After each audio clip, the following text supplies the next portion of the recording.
Tenemos el gusto de tener con nosotros a Jérôme Poussiel, jefe de cooperación de la Delegación de la Unión Europea en México, quien va a hacer la moderación. Nos da mucho gusto su participación. Creo que la Unión Europea es uno de nuestros principales socios en muchísimos proyectos, en muchas iniciativas, y su presencia enriquece nuestra discusión. Muchas gracias, Jérôme.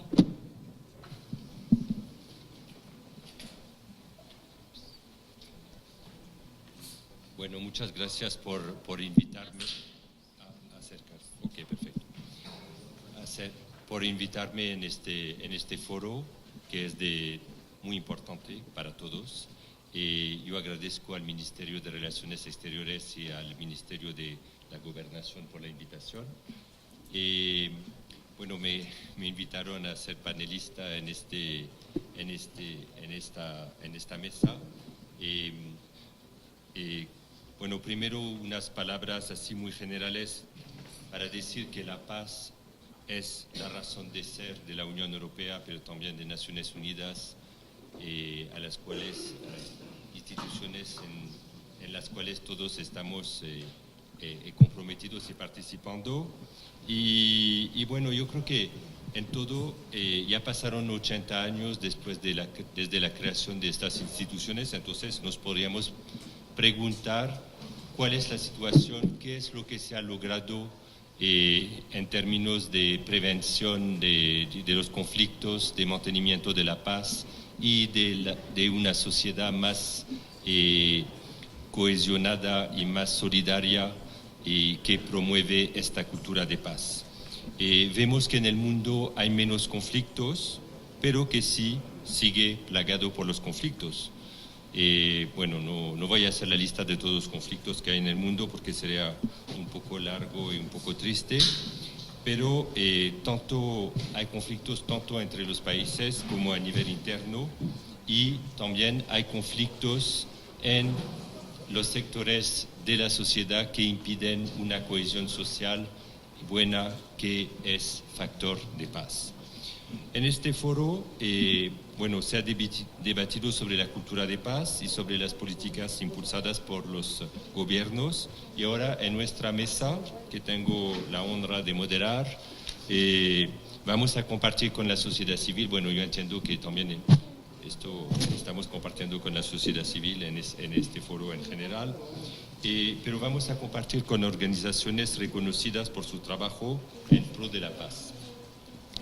La sociedad civil tiene un papel reconocido en la identificación, en la formulación y en la implementación de políticas públicas. Este papel está siendo reconocido más y más en México, y tengo ejemplos. Justamente he escuchado una persona hablar de lo que estamos haciendo para la equidad y para la protección de las mujeres y la lucha contra la violencia hacia las mujeres, y quiero decir que la sociedad civil está muy participativa, participa muchísimo en la política puesta en marcha para proteger las mujeres y fomentar su participación. Entonces, en esta mesa tenemos... Ok, bueno. Bueno, veremos... vamos a tener entonces nuestro colega Ricardo Fuentenieva, que es el director ejecutivo de Oxfam. Aquí lo tengo. Nos dirá cuáles son los planes de la sociedad civil para fomentar una cultura de paz. Tenemos también a Lucina Jiménez, que nos dirá cómo el arte puede abrir espacios, caminos. De hecho, quiero decir que Jean Monnet, uno de los padres fundadores de la Unión Europea, cuando le preguntaban qué haría para que la Unión Europea funcione, su respuesta era decir: si tuviera que empezar de nuevo todo, empezaría por la cultura y no por la economía. Y finalmente tenemos a Pavel Valdejo, perdóname que mi acento francés, pero bueno, un poquito más para que... Ok, perfecto. Así, si me acerco al micrófono, me va a mejorar mi acento, me dice mi querida amiga. Bueno, entonces van a compartir con nosotros sus estrategias para la paz, para construir la paz. Entonces, bueno, primero, entonces, Ricardo. Bueno, mi primera pregunta entonces a Ricardo para provocarlo un poco. No sé si ha preparado algo que va a responder a mi pregunta, pero bueno, eso es otro tema. Bueno, sabemos que Oxfam aboga para una sociedad más igualitaria, más equitativa, con el ser humano, un trato más humano para todos los seres, para todos nosotros, los ciudadanos del mundo, un trato más justo en la diversidad de estas personas. Y creo que el tema de diversidad también para entender la cultura de paz es muy importante. De hecho, la OCDE está preparando un informe y la OCDE, bueno, quiero decir también aquí que, porque estamos en el Ministerio de Relaciones Exteriores, pero que tenemos el gusto de tener como presidente del Comité de Desarrollo en la OCDE una mexicana que se llama Mónica Aspe, que es la embajadora de México ante la OCDE, que está haciendo un trabajo extraordinario. Y bueno, entonces la OCDE está preparando un informe sobre las desigualdades en el mundo que va a ser presentado en diciembre. Entonces, pregunta para ti, Ricardo, ¿cuáles son los factores que impiden la paz en nuestras sociedades y qué respuesta Oxfam está proponiendo para contribuir a este debate? Gracias.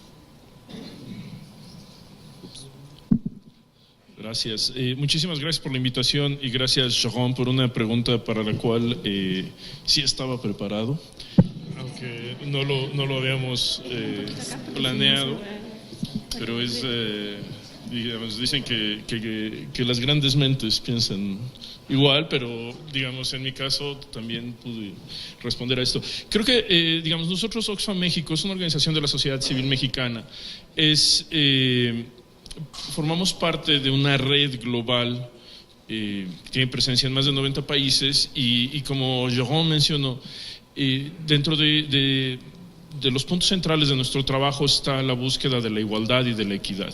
Y creo que, digamos, cuando nos invitaron a este foro, yo me puse a pensar, digamos, qué es lo que nosotros podemos decir en la construcción de paz y la conclusión es que nosotros vemos es si una sociedad no considera que todos sus miembros, independientemente de su condición de origen, de su color de piel, de su género, de su elección sobre su género, son tratados con igualdad de derechos, con respeto, con dignidad, es muy difícil que haya un contexto que nos lleve hacia la paz, ¿no? Y es en ese sentido donde para nosotros un prerequisito de la paz es una sociedad y un Estado que busque esta igualdad ante la ley, igualdad de derechos, una igualdad económica también y una igualdad que se refleje en todo el ciclo de vida, que se refleje en las oportunidades que tienen las personas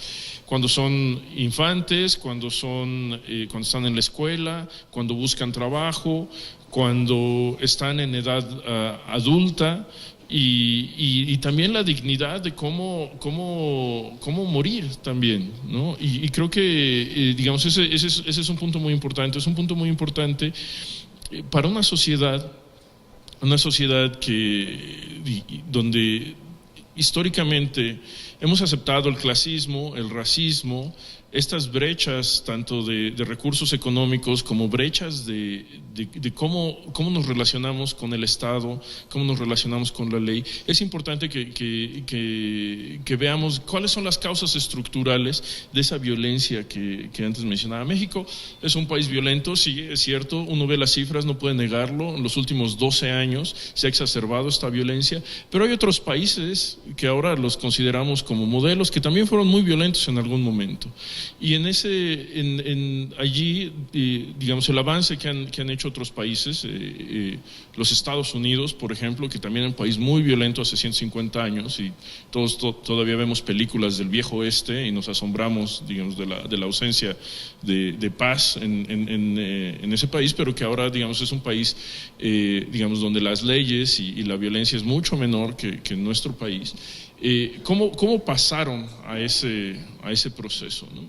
Entonces, para nosotros, el punto inicial, el punto importante es reconocer que un contexto de igualdad, un contexto de equidad es importantísimo para poder construir una cultura de paz. Y en ese contexto de equidad debe haber muchísimo respeto, muchísima dignidad de trato y confianza. Y eso yo creo que es digamos, cuáles son las recomendaciones o cuáles son, digamos, los puntos neurálgicos, las palancas para construir una cultura de paz una vez que identificamos que el contexto desigual es lo primero que se tiene que atacar. Yo sí quisiera hablar del tema de la confianza, ¿no? Hay mucha literatura académica que muestra cómo sociedades que confían más en sus miembros, los miembros de las sociedades, que confían más en sí mismos, pero que también confían más en la autoridad, que confían más en los mecanismos de resolución de conflictos, que confían más en la legitimidad de las leyes, que confían más en la legitimidad de quienes representan a la sociedad en las tomas de decisiones, son sociedades que también son más pacíficas, ¿no? Y son sociedades que también no solo son más pacíficas, sino que se desarrollan más rápido económicamente, culturalmente, socialmente, ¿no? Y en México creo que, en las últimas semanas hemos visto algo que a mí al menos me da muchísima esperanza, que es el hecho de que la sociedad mexicana se volcó a las urnas, a un proceso democrático para expresar lo que la sociedad mexicana consideraba un enojo muy grande, ¿no? E independientemente de quién haya ganado y quién haya perdido, el hecho de que la sociedad mexicana haya votado en masa, que hayan sido más de 60 millones de mexicanas y mexicanos que hayan ido a las urnas y hayan confiado en los otros ciudadanos que estaban cuidando de la elección en ese día, y que hayamos decidido utilizar ese mecanismo en el que todos acordamos, creo que es muy importante.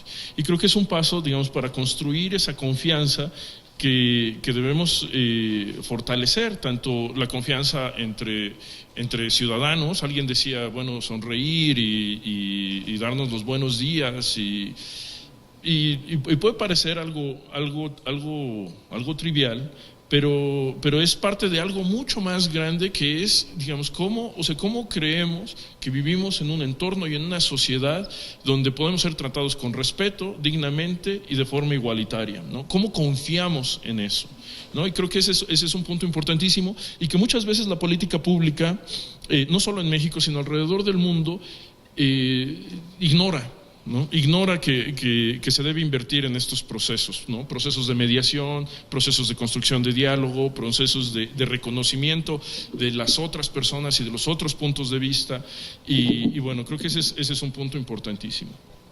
Ahora, la confianza en sí misma no nos va a resolver los grandes problemas nacionales que tenemos, sobre todo en torno a la violencia, porque el otro punto, digamos, que en México tenemos un déficit, y que es importante que no lo perdamos de vista, es el tema del Estado de Derecho, ¿no?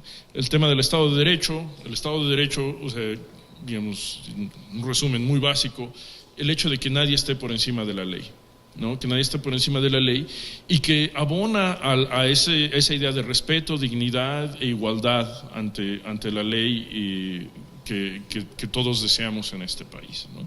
Y el Estado de Derecho creo que es un tema importantísimo, porque también de alguna manera, digamos, los conceptos del Estado de Derecho, los conceptos de la igualdad ante la ley y las consecuencias, ¿no?, que tiene la igualdad ante la ley, y el hecho de que haya confianza también en cómo se escribe la ley, y quién tiene incidencia en cómo se escribe la ley, en general también desaparece de la conversación de políticas públicas, ¿no? Y las administraciones, ya sea las administraciones federales o las administraciones estatales, tienen pocos incentivos a fortalecer el Estado de Derecho en un contexto donde el Estado de Derecho es en sí débil, ¿no? Porque si yo tengo el poder sobre la administración, tengo muy poco incentivo a fortalecer a alguien que me puede fiscalizar, ¿no?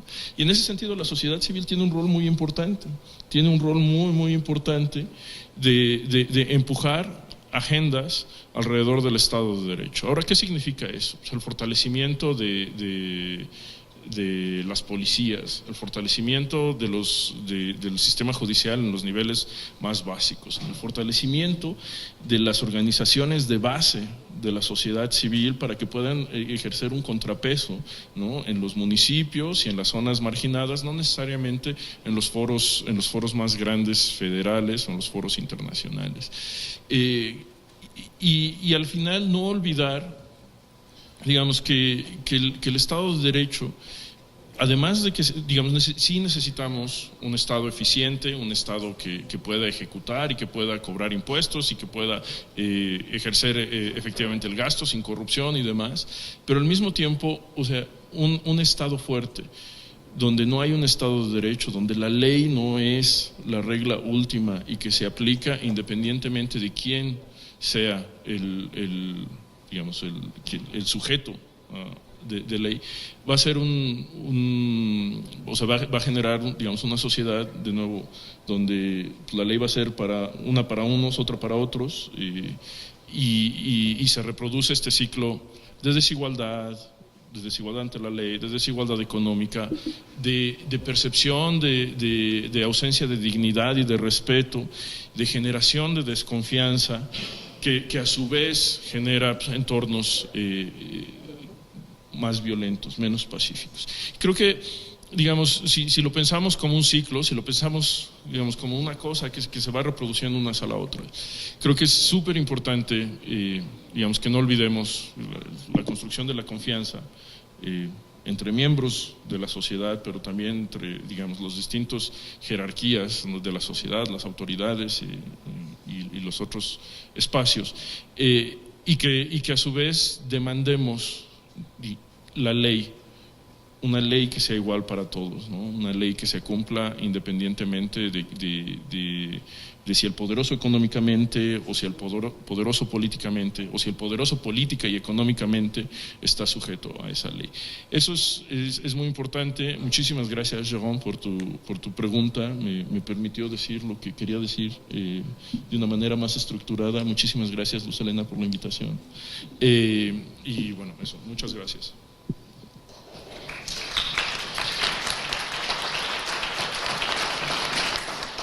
Bueno, gracias Ricardo. Efectivamente, el rol de la sociedad civil en el establecimiento de la confianza de los ciudadanos en las instituciones, en la ley y en el Estado de Derecho es absolutamente fundamental. Entonces, la sociedad civil, bueno, no se sustituye a los organismos legislativos que representan el pueblo, pero sí están, digamos, constituidos para apoyar todos estos mecanismos democráticos de alerta en la definición y la implementación de las políticas públicas para que sean más justas, más equitativas y le lleguen a las personas. Bueno, no sé si resumo bien, pero bueno, es lo que yo he entendido.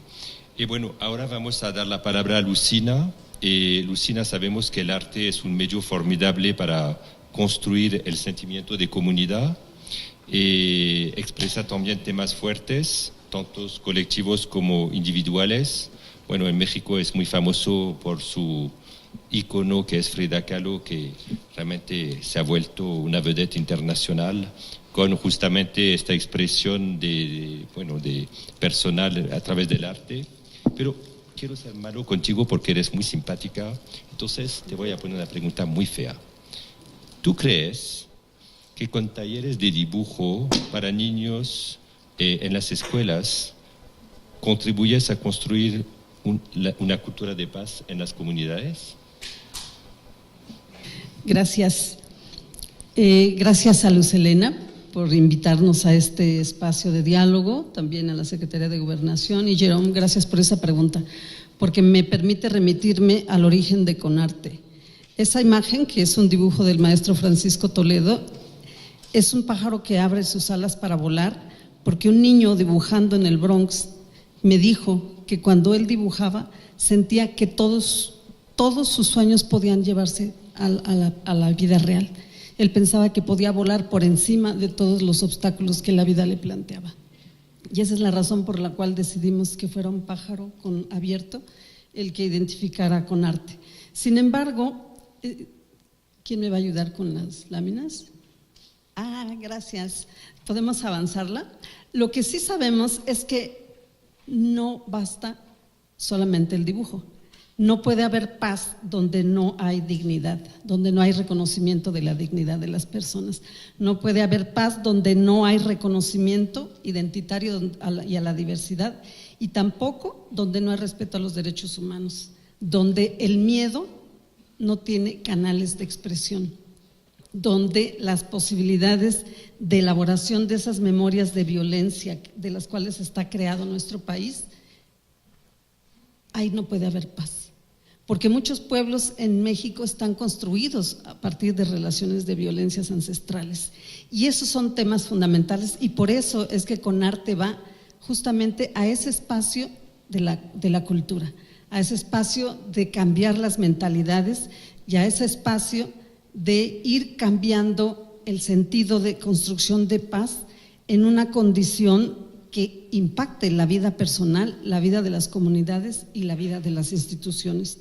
Me voy a ir más rápido porque aquí de las definiciones ya hablamos mucho. Solo quisiera decir que la construcción de cultura de paz no es algo que se dé de una vez y para siempre, ni siquiera en aquellos espacios donde en algún momento dado se ha alcanzado, porque es algo que tiene que estarse renovando permanentemente y obedeciendo a los nuevos contextos. Y una cosa adicional que me gustaría decir es que la vida misma está llena de conflictos. No deberíamos pensar que la paz implica la supresión de los conflictos, y eso sí me preocupa que se mencione reiteradamente, porque la vida está hecha de conflicto. No habría sentido dramático si no hubiese conflicto en una obra de teatro, como no habría estéticamente hablando si no hubiese conflicto. Creo que la construcción de cultura de paz justamente es el reto de saber construir en el marco del conflicto y en el contexto de la diferencia posibilidades de acción común. Y creo que allí es en donde estamos. ¿Qué hace CONARTE? Lo que hace CONARTE es formar capacidades locales desde el arte y desde la cultura, para transformar las maneras de relacionarnos en lo personal, en las familias, en las escuelas, pero también en las políticas.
¿En dónde están los dolores?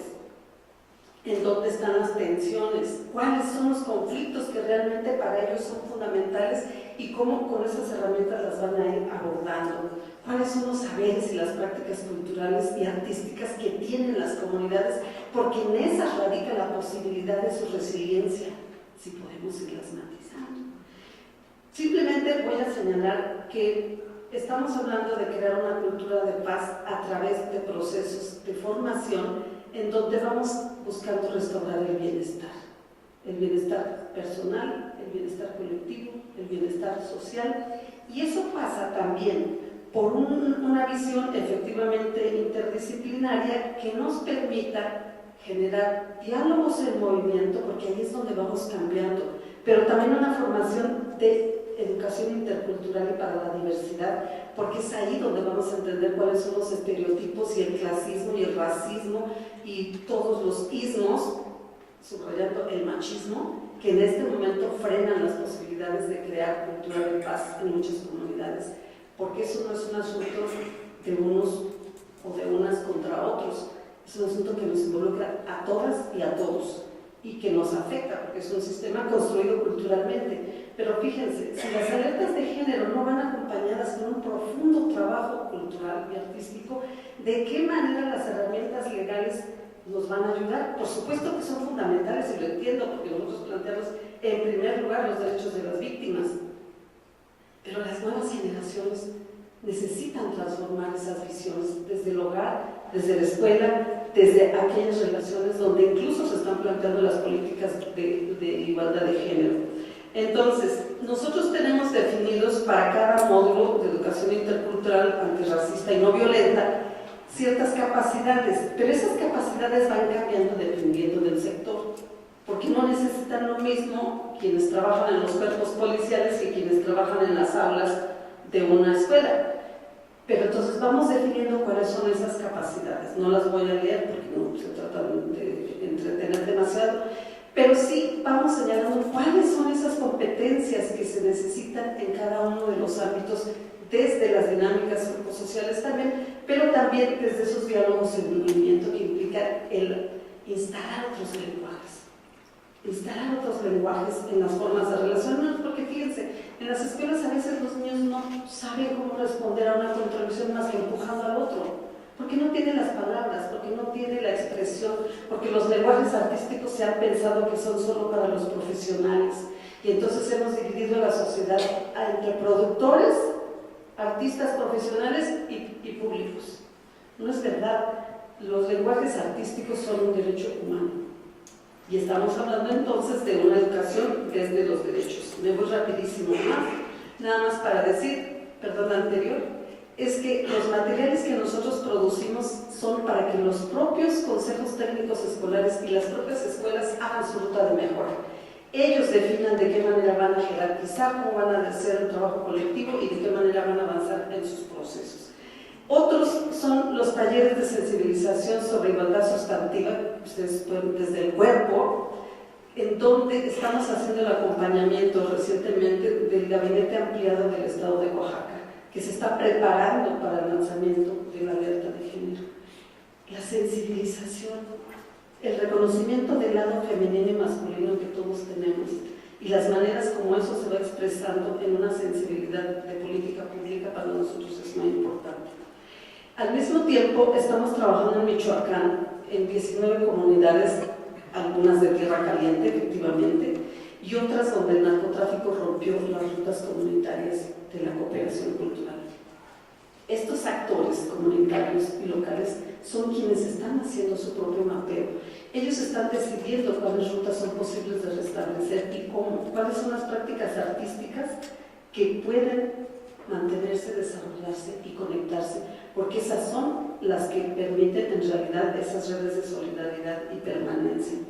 Estamos también trabajando en una metodología, que ya la hemos aplicado, la desarrollamos en el Tívoli, específicamente en una comunidad de Colima, donde a través de las artes, las comunidades que habitan ahí aprendieron a convivir en su diversidad, específicamente considerando derechos humanos y de la población que vive ejerciendo sus derechos de diversidad sexual, porque esa población tiene altos índices de personas transgénero, situación que causaba no conflicto, muertes, suicidios.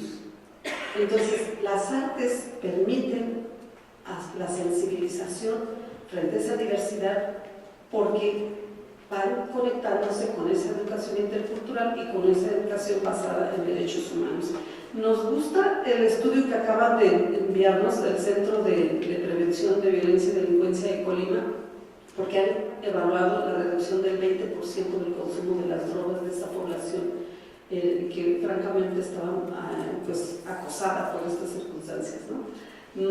Y bueno, quisiera por último compartir esta experiencia de Pasaporte. Es un acompañamiento que estamos haciendo al gobierno del estado de Guerrero para cambiar el enfoque de las políticas de apoyo a los programas de no violencia, de tal suerte que más bien esté fincado en la formación de capacidades locales de las comunidades de esas regiones, para que sean esas comunidades las que puedan diseñar sus proyectos pensando en sus propias prácticas artísticas vinculadas con esas formas colaborativas.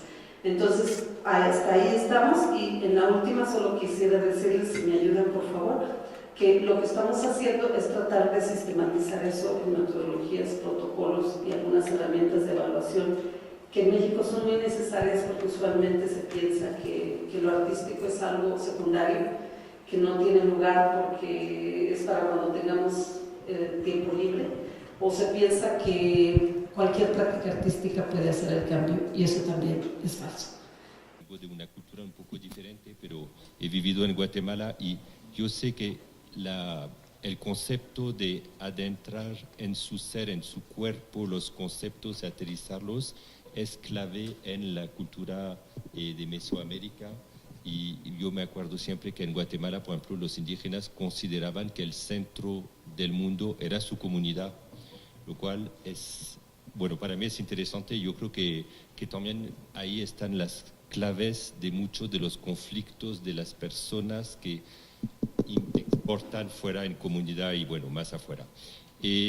También yo quería volver a los ismos y sobre el tema del machismo.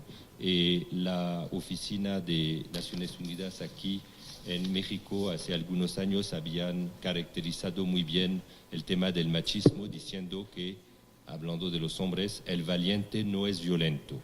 Y realmente era un poco para decir que realmente la gente violenta son cobardes, porque es mucho más fácil pegar a una persona, a una mujer, que pegar a su amigo que seguramente le va a devolver el golpe. Bueno, cambiar la mente es un tema, disculpa que estoy robando un poco de espacio fuera de, pero que realmente a nosotros nos interesa, y juntos con el gobierno estamos trabajando mucho para implementar este famoso plan de lucha contra el feminicidio que se va a implementar a partir de septiembre de este año en todo el país. Bueno, muchas gracias, y ojalá se pueda aplicar este método, el método suyo y sus experiencias en todo el país. Me pareció muy interesante. Ahora quisiera invitar a Pavel, que no sé, bueno, aquí está Pavel escondido. Bueno, estamos todos muy curiosos de conocer su estrategia para la paz, porque su organización así se llama.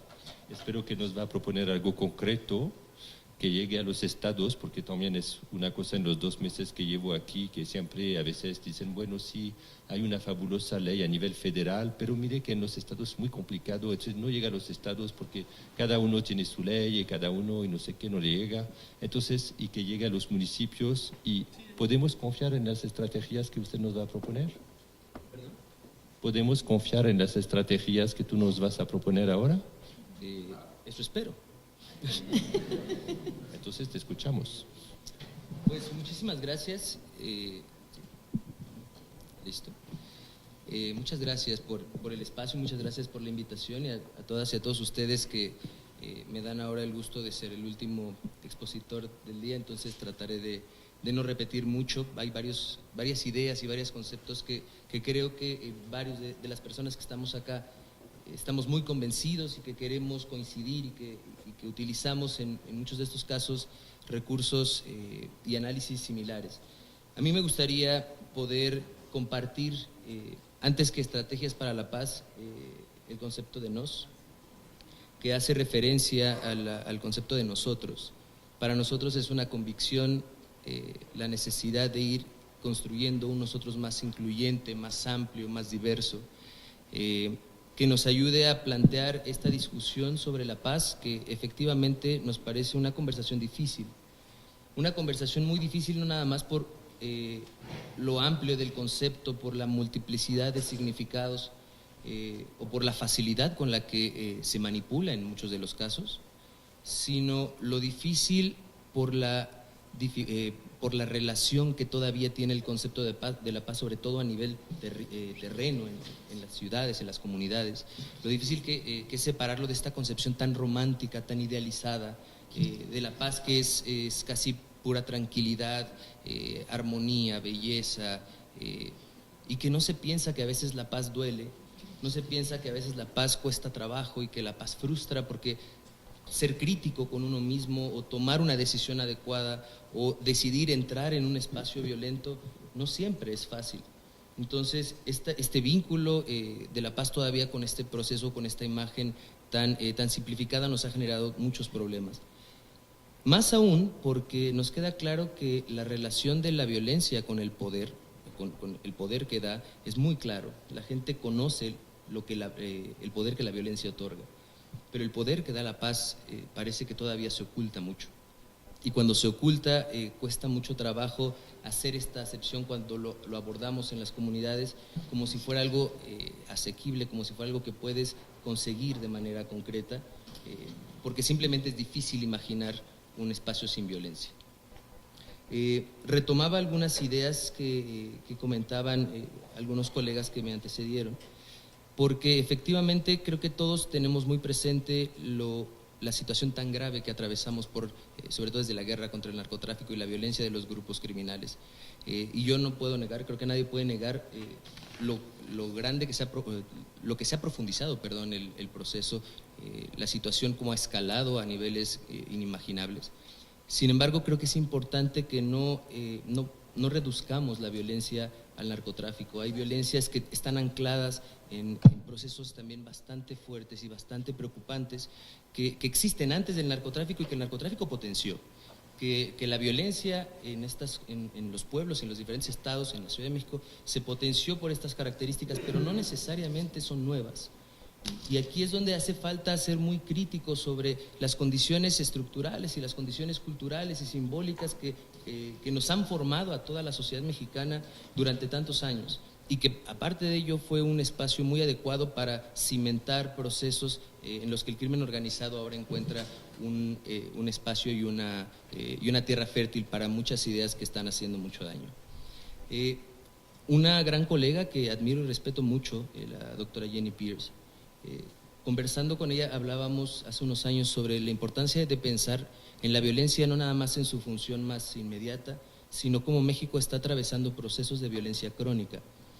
Y cuando hablamos de violencia crónica pensamos no nada más en este incremento absurdo de los índices, sino cuando es una violencia tan grave durante tanto tiempo y que incrementa su intensidad en el mismo espacio, se empiezan a lesionar cosas que no necesariamente tienen esta visibilidad letal. Empezamos a ver cómo las relaciones se desgastan, cómo la percepción de unos a otros se empieza a transformar.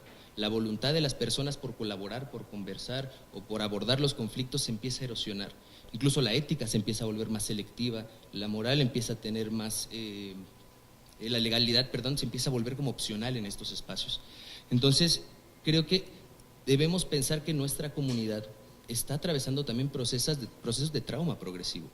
Esta violencia crónica está afectando nuestros lazos y nuestras relaciones y está afectando mucho nuestra capacidad de agencia y nuestra convicción de que podemos modificar las cosas, que hay una posibilidad de modificar nuestra realidad. En nuestro trabajo y en nuestra experiencia, que somos un grupo de personas convencidas que la discusión y la conversación de la paz se debe poner en la mesa, lo que hemos hecho es tratar de abordar esta situación, pero sentimos en muchos de los casos que es una situación que te desborda. Porque vemos que las violencias crónicas y sobre todo esta situación de trauma progresivo no nada más está cimentado en esta violencia del crimen organizado, sino también en las condiciones estructurales, en las condiciones simbólicas y culturales. Y eso nos hace pensar mucho en este momento en la necesidad de hablar de paz, de seguridad y de desarrollo como tres aliados fundamentales que, a pesar de tener enfoques particulares cada uno de ellos, tienen en el centro de su discusión a los tres mismos enemigos, por lo menos a los dos mismos enemigos, que son las violencias estructurales y simbólicas. No hay seguridad sin mejores condiciones estructurales, sin abordar las diferentes dimensiones de la seguridad humana. No hay desarrollo sin garantizar mejores condiciones de vida. No hay paz si no hay desarrollo. Es decir, este vínculo nos parece muy importante no perderlo de vista. Y en ese sentido, como propuesta de la sociedad civil, una de las herramientas que más nos ha abierto los ojos ha sido primero hacer una crítica importante a nuestro trabajo como sociedad civil, porque debemos reconocer que hay una distancia, y no quiero generalizar, esto lo hablo sobre todo en experiencias propias y con grupos de organizaciones con quien compartimos, pero hay una distancia importante cuando abordamos estos espacios o esta situación de violencia en comunidades o en grupos o en espacios, donde no se percibe de la misma forma quien tiene ideas, modelos, estrategias, algunas experiencias académicas, técnicas, con quien lo vive cotidianamente. Y a veces para nosotros es mucho más fácil tratar de desarrollar o identificar modelos que nos ayuden a dar respuesta a esta situación de violencia. Sin embargo, creo que una de las experiencias que recuperamos de manera más agradable con el Observatorio de Medellín, con propuestas que se han hecho en Honduras y en El Salvador, han sido modelos que no nos den respuesta, sino modelos que nos ayuden a preguntarnos nuevamente y a repensar nuestras estrategias como sociedad civil, a repensar nuestras estrategias como miembros personas, funcionarios y funcionarios públicos. Y una de estas metodologías para preguntarnos nuevamente, creo que pone una oferta interesante en la mesa, que son los procesos de co-construcción desde abajo. Y en esta parte retomo algunas palabras que decían, podemos nosotros llevar diagnósticos participativos, podemos involucrar a las personas para que participen. Y el modelo de co-construcción creo que tiene en el centro el que no nada más llevamos nosotros, sino asumimos que todas las personas con quien queremos construir esos espacios son artífices, son ellos también y ellas quienes diseñan y participan en la construcción y en la identificación de sus necesidades y de las mismas propuestas que quieren ofrecer.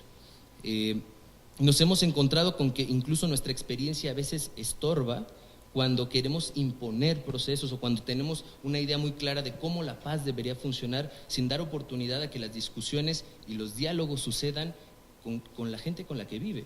Porque si bien la guerra contra el narco es un concepto que vivimos todos, la guerra se lleva en la calle y la guerra se vive en las casas. Y ningún método que conozca hasta ahora, si bien recuperamos información y recuperamos datos y cifras importantes, ningún método nos permite abordar la experiencia de la violencia. Ningún método nos ayuda a abordar la experiencia de la paz. Y entonces estos ejercicios de co-construcción, que primero nos ayudan a colocarnos en un espacio de equidad frente a las personas con quien queremos trabajar este tipo de ejercicios, reconoce sus conocimientos, reconoce sus experiencias, reconoce su voluntad, al mismo nivel que cualquiera de los que tengamos alguna experiencia técnica, académica o de alguna otra índole. Entonces, retomamos mucho porque esta metodología creo que ha hecho mucho bien en espacios donde se necesitan muchas manos y se necesitan mucha voluntad para empezar a revertir una cultura de violencia que lleva muchos más años de ventaja que cualquier ejercicio de paz. Finalmente, específicamente uno de los hallazgos a través de este ejercicio, hemos visto que los conflictos a los que queremos abordar y las agendas que hemos construido con las comunidades con quien trabajamos parten de reconocer que tenemos una gran dificultad para abordar los conflictos locales. Tenemos una gran dificultad para construir relaciones y vincular nuevamente a la gente. Como ejemplo, uno de los ejercicios que más hemos trabajado ha sido empezar a discutir la mediación comunitaria como una propuesta o como un eje de trabajo. Y aquí hay que hacer una pequeña acotación. No es lo mismo, el planteamiento es que no es lo mismo mediación comunitaria que mediar en comunidad. Partir del mismo ejercicio. No es lo mismo llegar profesionales o gente con mucha experiencia que apoya al abordaje y manejo de los conflictos locales, a asumir bajo este proceso de co-construcción que lo que necesitamos es dejar estas habilidades para que sea la misma comunidad quien asuma la corresponsabilidad de abordar sus propios conflictos. Entonces, este cambio de perspectiva, esta forma de analizar las necesidades desde abajo, nos ayuda, creo, a plantear una nueva estrategia tanto de paz, de seguridad y desarrollo. Y esto tiene que ver con pensar para quién queremos la seguridad, para quién queremos la paz, para quién queremos el desarrollo. Muchas gracias. Gracias, Pavel. Gracias, Pavel, para darnos esta visión muy completa sobre el concepto de paz y lo que se podría hacer y bueno, los puntos principales. Recabando un poco las ideas que han sido expresadas, tal vez sea alguno, olvido algunas, pero yo creo que, bueno, de las ideas más importantes, la confianza en el Estado de Derecho y en el Estado en general, y la igualdad frente a la ley, construir vínculos comunitarios, entre tanto con el ejemplo del arte que nos ha sido dado por Lucina, tener claro que el desarrollo y bueno, el bienestar de las personas genera paz, y también subrayar el rol de la sociedad civil en la construcción de una sociedad más pacífica es absolutamente fundamental. Por esto estamos aquí en este foro. Yo, como no hay mucho tiempo y porque hay mucho hambre y otras cosas que hacer, bueno, entonces quisiera abrir el foro, pero solamente aceptando pocas preguntas, entonces 3 o 4 preguntas, por favor. Aquí tenemos una pregunta, 1, 2. Bueno, ya están las 4 preguntas. Entonces, el señor aquí que levantó la mano primero. Bueno, ahí. Ya, gracias. Buenas tardes, Gloria Sosa, de la Mesa Redonda Panamericana del Estado de Querétaro y coordinadora del Comité Internacional Bandera de la Paz. Voy a apelar al título de esta mesa, que fue Propuestas para fortalecer una cultura de paz. Y me estoy dando cuenta que habemos aquí muchas instituciones dedicadas a trabajar de la paz, y no he escuchado que ninguna hable de la bandera internacional de la paz ni del Pacto Roerich de la Paz. No les voy a enseñar, no vengo a eso, pero sí quiero compartir con ustedes que hay un Pacto Roerich por la Paz desde 1935, y no solo eso, sino que México entró a ese Tratado de la Paz firmándolo a través de Lázaro Cárdenas del Río, y está en el Diario Oficial de la Federación. Esa misma persona, Nicolás Roerich, elaboró, estuvo ideando que hubiera un símbolo para la paz, y es la bandera de la paz. No sé si aquí la conocen ustedes, pero nosotros estamos trabajando en una cultura de paz, en una nueva cultura de paz, a través de los símbolos de esa bandera, que son 3, es un lienzo blanco con 3 esferas, cada una de las esferas tiene un significado. La primera esfera es el pensamiento, cambiar nuestros pensamientos negativos por pensamientos positivos. El hablar, la palabra, ¿verdad?, es cambiar nuestra forma de expresarnos, hablar correctamente. Y la tercera esfera es la acción, porque tenemos que ser congruentes de lo que hablamos con lo que pensamos. Y lo más importante de esto también es que estamos en un programa que se llama Juntos Construimos la Paz. Como este foro, bueno, dice propuestas, yo sí quiero manifestarles a ustedes lo que hacemos en este programa que se llama Juntos Construimos la Paz. Señora, disculpa, Sí. Muchas gracias por la información. ¿Tiene alguna pregunta en concreto? No, nada más porque vi el tema que dice Bueno. propuestas, era mi propuesta, nada más que estudiaran o que vieran o que se metan al internet para ver el Pacto Roerich de la Paz. Yo le propongo que envíe la información muy interesante Con sobre mucho lo que gusto. está haciendo a los participantes, y así podemos compartir información, pero aprovechamos este poquito tiempo para hacer preguntas. Gracias, señora. Gracias. Pasamos la mano aquí, el señor, o no sé. Hola, ¿qué tal? Mi nombre es Logan Morales y vengo del Consejo Interunificado de Alumnos. Aquí quiero recalcar una cosa. No se ha mencionado la administración pública. Creo que es muy importante mencionar la administración pública en cultura de paz y prevención de la violencia. ¿Debido a qué? Debido a que tenemos un contexto, les voy a poner en lo que nosotros trabajamos, tenemos un contexto en el cual somos el segundo país de la OCDE que más gasta en educación y solo el 17% de los jóvenes salen de esta educación universitaria.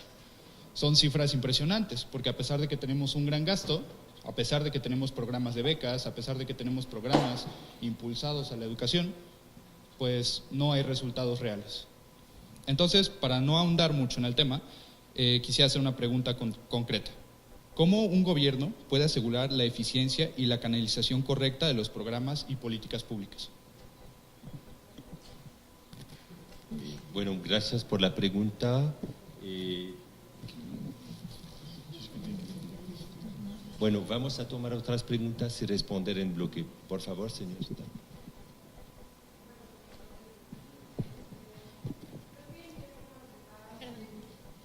Sí, creo que en términos de cultura de paz y prevención de la violencia, me parece que disminuir la delincuencia es como un punto clave. Entonces, a mí me gustaría saber, y aprovechando la presencia de Segov sobre todo, me gustaría saber qué papel juega la reinserción social en las políticas públicas en materia de disminución de delincuencia y de cultura de paz también.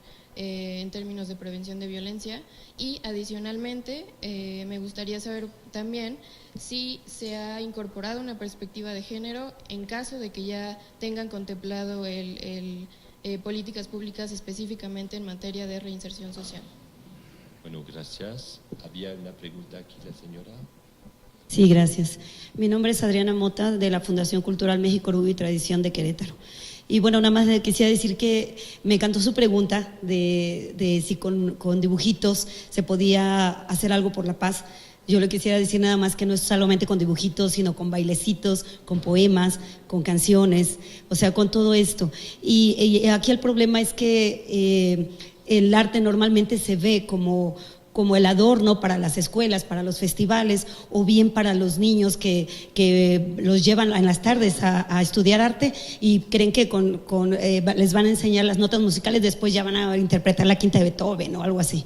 Aquí el asunto es que el arte se tiene que ver de adentro hacia afuera. O sea, primero, ¿quién soy yo? ¿Qué hago? ¿Cuáles problemas tiene mi comunidad? Para poder después, a la par con la técnica, poder hacer que el niño con su propia creatividad, o que el joven con su propia creatividad, poder interpretar a través del arte esa expresión de lo que él tiene en su cabecita, de lo que él quiere decir y cómo poder aportar a la paz. Afortunadamente está el programa de Escuelas de Iniciación Artística del IMBA, está CONARTE, está la Fundación Cultural en la que estamos participando para poder hacer este trabajo por la paz y que realmente el arte sea instrumento de paz. Bueno, muchas gracias. Última pregunta, tal vez, la señora ahí. Bien, más bien la propuesta sería ampliar en el sentido del voluntariado los contenidos temáticos de responsabilidad social universitaria, y claro, si eso se pudiera replicar a los distintos niveles educativos para ser más agentes de cambio que hagamos la diferencia. Muchísimas gracias. Campus de Pensadoras Urbanas. Bueno, vamos a una última pregunta. No.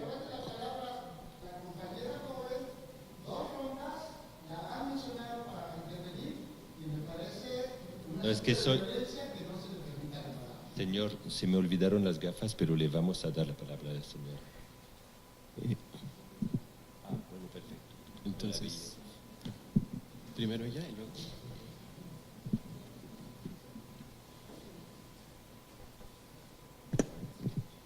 luego… Buenas tardes, mi nombre es Itzel Gutiérrez, vengo de Sencu, AC. Nada más retomando precisamente los puntos que mencionaban sobre participación ciudadana y la confianza, yo creo que estamos dejando precisamente de lado esta parte en la que pues nosotros ya no hablamos como vecinos. La ENCUP tiene encuestas donde se pregunta cuando tienes una problemática en tu comunidad, ¿qué haces tú para resolverla, ¿no? La mayoría de las personas menciona que no hace nada, ni siquiera se comunica con su propia comunidad, y creo que esta es una parte de confianza muy grave que tenemos en México y que provoca mucha de la violencia, porque si nosotros conociéramos a nuestros vecinos, no tendría que haber esa violencia, ¿no? La identificaríamos muy rápido. A veces como asociaciones civiles no tenemos los brazos o las herramientas necesarias para llegar a todas las comunidades, ¿no? Entonces también, ¿qué se está planteando desde el gobierno federal en este sentido de darle la oportunidad a las comunidades marginales, por ejemplo, que pues a veces piden requisitos en las convocatorias federales o para hacer algún tipo de intervención, algún tipo de proyecto, y pues comunidades marginales no tienen la capacidad para generar estos proyectos de alta capacidad que se piden, ¿no? Entonces siento que también tienen que tener mecanismos que ayuden a las comunidades en estos aspectos en los que no pueden tener un apoyo más profesional para que puedan precisamente participar, ¿no? Porque si se trata de una participación ciudadana, no nada más es cuestión de las organizaciones civiles, ¿no? Que hemos tenido esa parte de querer organizarnos, ¿no? Con los demás. Sin embargo, mucha de la población en México no se organiza, no sabe cómo organizarse, no sabe cuáles son las herramientas para hacerlo, y creo que este es un gran obstáculo en el que tendríamos que trabajar primero. Entonces mi respuesta es, ¿qué herramientas se les debe dar a las OSCs para poder intervenir en las comunidades? Porque también las OSCs tienen muy poca confiabilidad en las encuestas. Entonces cuando nosotros llegamos a una comunidad también hay ciertas trabas, ¿no? Y no siempre podemos intervenir. ¿Cómo facilitar la intervención de las OSCs a las comunidades? ¿Y cómo fomentar la participación ciudadana si no hay herramientas que participen en esta participación? Gracias. Bueno, no violamos a nadie.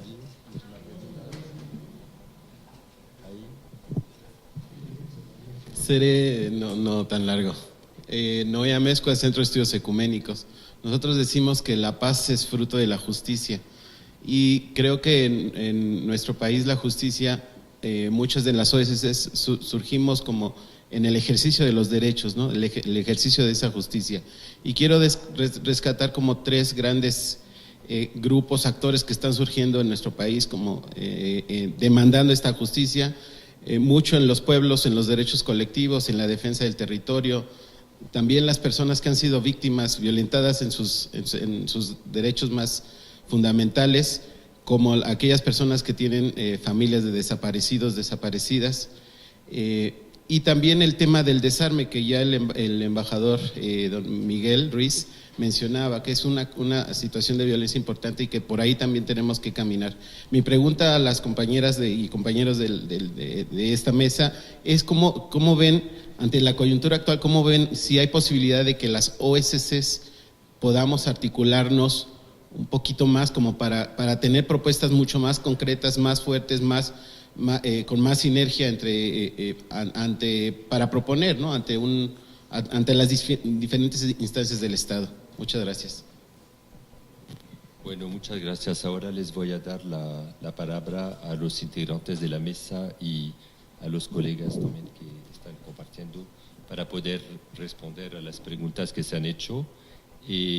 Bueno, tal vez unas primeras preguntas sobre la administración pública y también lo que la administración pública puede hacer para fomentar el trabajo de las OSC en las comunidades, también tomando en cuenta la perspectiva de género y, digamos, ampliando el servicio social que jóvenes u otros podrían dar para justamente construir este sentido de la comunidad y la paz por consecuente. Tal vez le puedo dejar a mis colegas Enrique y Luz Helena responder a estas preguntas.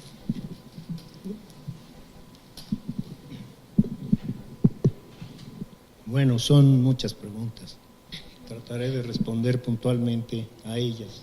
El diseño de políticas públicas, como todos sabemos, parte de un diagnóstico de la situación que se pretende resolver. Y voy a mencionar el caso específico de la educación, ¿no? Tenemos una educación en México que tiene una cobertura a nivel de educación básica de prácticamente el 100%. La eficiencia terminal es muy alta también. En la educación media superior se ha mejorado mucho la cobertura y también se ha mejorado mucho la eficiencia terminal, Y esto tiene que ver con muchos factores. Yo creo que las becas han ayudado y el caso más claro es a nivel superior. Hay una correlación muy importante entre los alumnos que tienen beca y su desempeño académico. Es más, hay una cuestión que llama la atención, hay familias que viven de las becas que tienen los integrantes de la familia para ir a la universidad. Pero no nada más se requiere eso, es evidente, hay otros actores, están desde luego los profesores y, están los programas de estudio también. Es por eso que a nivel básico, por ejemplo, se ha planteado una reforma educativa perfectible, modificable y seguramente se va a optimizar en los próximos años, y pues eso sin duda ninguna va a ayudar a ese tema. Y menciono este ejemplo de la educación como un ejemplo de cómo es que se construyen las políticas públicas. Menciono rápidamente el tema de la reinserción social, sí está presente en las acciones que lleva a cabo el gobierno federal, y menciono solamente el tema de justicia terapéutica. En justicia terapéutica, que ya mencionaba yo, que tiene que ver con primodelincuentes que no han cometido delitos graves, que han consumido sustancias psicoactivas y que en algunos casos están en reclusión. La idea con este modelo de justicia terapéutica es resolver la parte legal, resolver la parte médica, por eso participan una cantidad de actores, y buscar la reinserción social. Nosotros, la subsecretaría, tiene en sus manos el tema de la reinserción social y trabajamos especialmente con mujeres en reclusión, o sea, sí hay una perspectiva de género de nuestro lado, aunque también hay que decir que si hablamos de prevención, ya lo mencionaba Marcela, una cantidad de cosas, y está por supuesto CONAVIM, BANAVIM, hay una cantidad de organizaciones que se dedican al tema. En cuanto al tema de las comunidades marginadas, yo en lo personal, digamos, a lo mejor se debiera repensar la política pública, pero como funciona es que los apoyos federales van a los estados, y o sea, vivimos en un estado federado, ¿no? Y son los estados los que plantean los proyectos. Entonces, las organizaciones de la sociedad civil tendrían que acercarse a los estados para que en sus proyectos incluyan a esas comunidades en desventaja respecto de las otras. Las herramientas, pues son las herramientas que han desarrollado los propios estados, nosotros hemos desarrollado algunas, por supuesto están a disposición, han estado a disposición de los estados. Yo confío en que las comisiones ciudadanas que se integraron en cada uno de ellos y en los que participan las OSCs, el sector académico y el sector empresarial, nos ayuden en la tarea de apoyar y evaluar los programas de prevención con una visión, digamos, específica para los municipios que tienen problemáticas particulares. De hecho, así es como se hace, se determina qué municipios son los más problemáticos y a cuáles deben ir los programas. Y bueno, termino, para no abusar de la palabra, con el tema de las OSCs, y voy a hacer una reflexión. Yo creo que ahora más que nunca las OSCs deben jugar un papel relevante en el futuro de este país. Hay que ver que sí, la ciudadanía votó, decidió, pero el tema es que no hay contrapesos, y pues vaya, se puede decir independientemente de quién haya ganado. Esa es una realidad, no estoy hablando de política, sino estoy hablando como ciudadano y sí en esta mesa, por supuesto, como funcionario del gobierno. Yo creo que el único contrapeso que pueden tener, ¿no?, que puede tener el gobierno en el futuro es las OSCs. Yo celebro que se haya avanzado tanto en el tema de las organizaciones de la sociedad civil en este país, porque si pensamos en las épocas del carro completo, pues no se había desarrollado tanto el tema de las OSCs. ¿Que debe desarrollarse más? Sí, pero deben las propuestas venir de la propia sociedad. No somos nosotros, el gobierno, los que vamos a promover una u otra organización de la sociedad civil Y esas, no sé cuántas se mencionaban, más de 40,000, pues esas son un buen ejemplo de lo que se puede hacer. Gracias. Muchas gracias. Bueno, solo complementando, yo les quisiera decir que nunca se hace todo lo que se tiene que hacer, pero creo que sí hay un gran avance en donde estamos ahora. El gobierno a nivel federal tiene una comisión de fomento para las actividades de la sociedad civil que no da todos los financiamientos que se requieren, no da toda la estructura que se requiere, etcétera, pero que es un gran avance. En esta está el INDESOL, la Secretaría de Gobernación, Relaciones Exteriores y Hacienda, como muchos de ustedes saben. En lo que hace a nosotros, nuestra vocación y nuestro mandato es incorporar las voces ciudadanas plurales en la deliberación de las posiciones de México en los foros internacionales. Eso es lo que hacemos, lo hacemos intensamente. Pueden los que tengan intereses temáticos ver nuestra página, ver nuestro portal, llamarnos, consultarnos. De las 40,000 que el INDESOL tiene registradas, las OSCs, pues solamente un número alrededor de 1,200 son las que participan en nuestras iniciativas. Por la vocación misma, porque la internacionalización de la sociedad civil no es un proceso muy avanzado en nuestro país y exactamente nosotros estamos para impulsarlo y para fortalecerlo.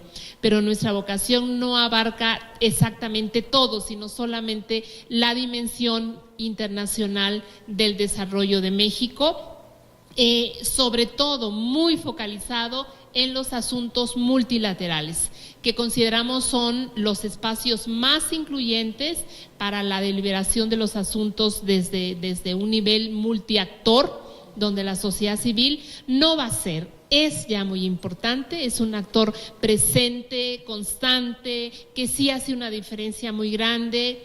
México tiene muchos ejemplos de las bondades que para los países trae trabajar juntos, y la Agenda 2030 es un gran ejemplo, la política de drogas es otro gran ejemplo, las cuestiones de migración, donde nosotros hemos ido acompañados de la presencia de las organizaciones de la sociedad civil que hacen incidencia política, y eso también lo quiero decir aquí en la mesa. Estamos abiertos para todos, pero como nosotros hacemos política exterior, o sea, una política pública, las organizaciones que más pueden participar en los esquemas que nosotros hacemos son las que hacen incidencia política, las que sí están preparadas y tienen vocación para hacer políticas públicas distintas. Las cuestiones internacionales tienen una trayectoria quizá muy larga para las aspiraciones ciudadanas que urgen hacer las cosas pronto, pero cuando se logran son muy efectivas. Creo que el marco normativo de nuestro país es muy distinto ahora, que está muy enriquecido con los acuerdos, los convenios, los tratados internacionales que México suscribe, a cuando no los tenía.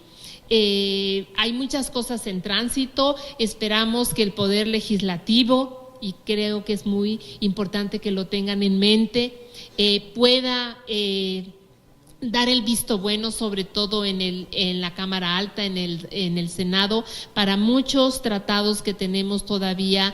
No solamente hay que firmar, porque firmar es el primer paso, sino ratificar.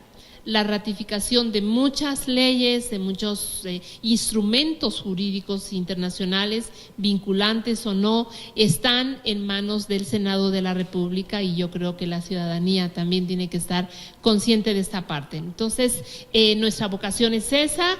Es marginal en cuanto a todo lo que hay que hacer, pero creo que lo asumimos a profundidad con una gran responsabilidad, y esta mesa, por ejemplo, forma parte de esos esfuerzos. Estamos trabajando en muchas otras cosas. Los invitamos, por ejemplo, a ver, les hemos dado ya información, una convocatoria sobre el Foro de París sobre la Paz, que es una iniciativa que está incorporando un sector muy importante de sociedad civil para el espacio de las soluciones desde el punto de vista de lo multilateral. Todos los proyectos que tengan que ver con gobernanza pueden ser inscritos en este espacio, y por gobernanza, entendiendo como el documento dice, bueno, aquellas soluciones que tengan una mirada más transnacional en sus propuestas.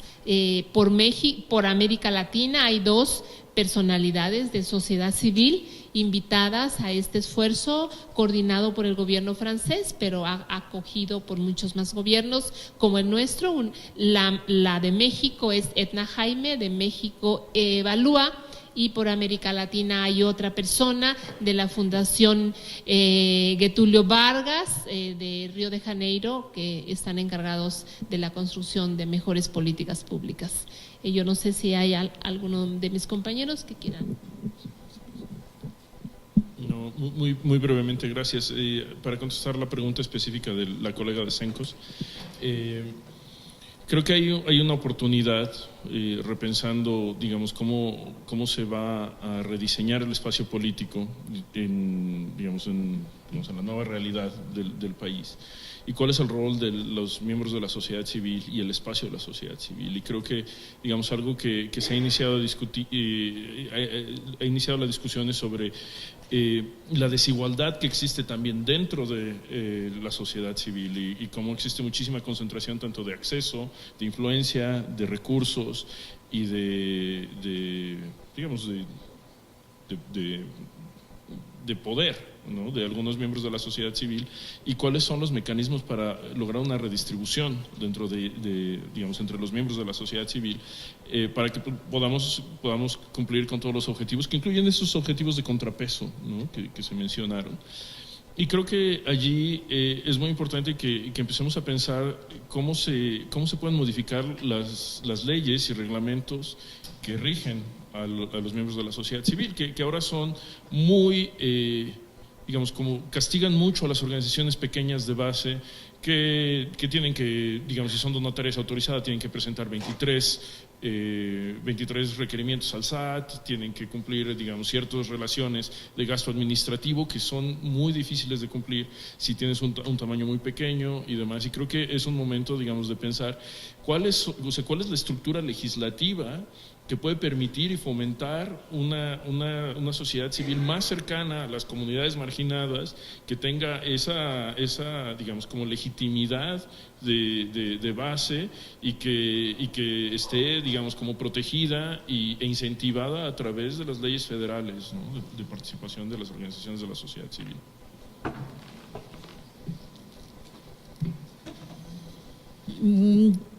Yo pienso que sí es un momento clave. Tenemos que repensarnos a nosotros mismos y mismas, en nuestras organizaciones, el alcance y hasta dónde podemos y queremos ir, porque hay una necesidad de autorrevisión constante, porque los contextos son distintos. Y creo que si pensamos en la posibilidad de construir estos nuevos esquemas de gobernanza, es decir, de organización institucional con participación incluso de las comunidades, de las organizaciones de la sociedad civil y de la empresa privada, necesitamos pensar más las organizaciones de la sociedad civil desde el punto de vista de las políticas públicas. Es decir, no plantearse como al margen de las políticas públicas, sino incidiendo en las políticas públicas, porque eso es lo que va a permitir una transformación mucho mayor y más amplia, más sensible.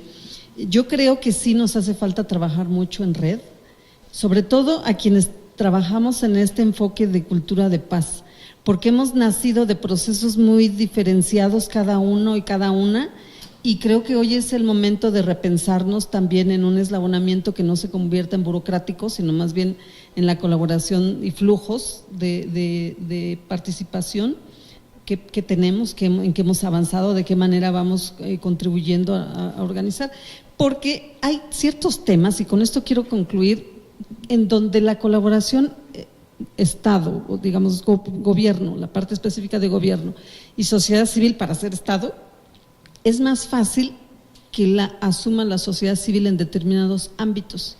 Y pongo el ejemplo de la reinserción que señaló la colega.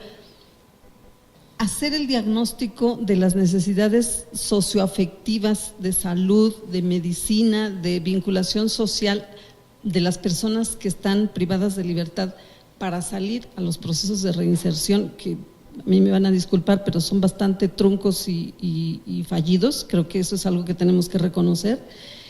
Es más fácil hacerlo por la sociedad civil, siempre y cuando lo hagamos en coordinación institucional, porque ahí me parece que es donde tenemos que sumar.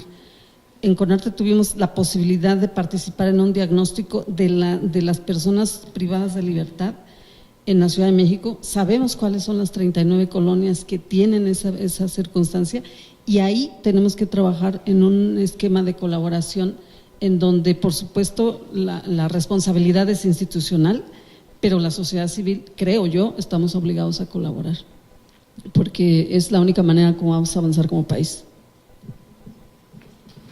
Solamente para cerrar esta mesa, agradecer nuevamente a la Secretaría de Relaciones Exteriores y la Secretaría de Gobierno para darnos la oportunidad de estar compartiendo hoy.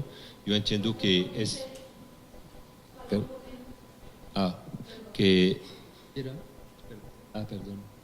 Es que iba a dar un comentario sobre la pregunta. Por favor, sí. No te preocupes.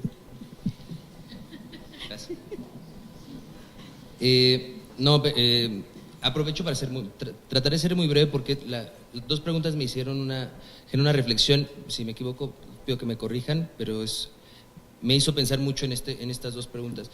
Tengo entendido que la cárcel originalmente se crea como un espacio de tránsito antes del castigo, ¿no? Originalmente creo que esa era la función, guardar a la persona antes del verdadero castigo, que casi siempre era muerte, algún tipo de agresión. Y entiendo que hemos cambiado esa perspectiva hasta donde la cárcel fue el castigo, ¿no? Sin embargo, creo que cuando nos obligamos un poco a repensar estas situaciones, creo que sigue teniendo esta misma imagen, porque este castigo que se tiene todavía está preparando para lo que viene posteriormente a la cárcel, que es este rechazo de la comunidad, esta separación, este estigma permanente, ¿no? Y yo creo que hay muchas responsabilidades del gobierno y del Estado por participar y poner condiciones, pero quien está rechazando no necesariamente es el Estado. Y hay mucho trabajo por parte de las comunidades. Es un poco a lo que quería referirme con este esquema de violencia crónica, que está mucho más presente en nuestras dinámicas y en nuestra relación. Creo que tenemos el gran reto también como organizaciones de sociedad civil, de no dar por sentados ciertos conceptos, como conceptos de comunidad, ¿no?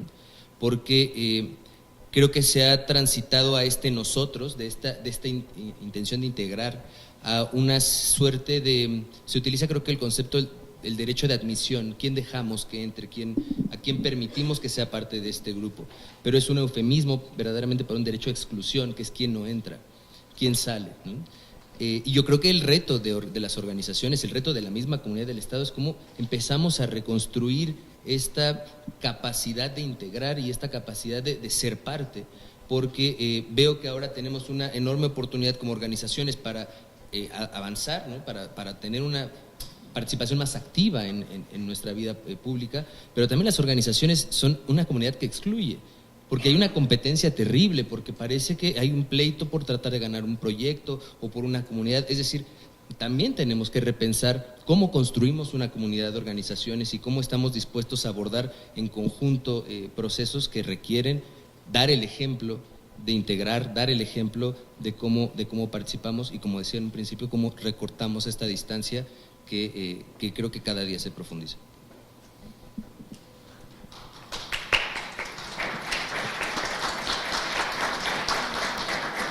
Estoy un poco distraído.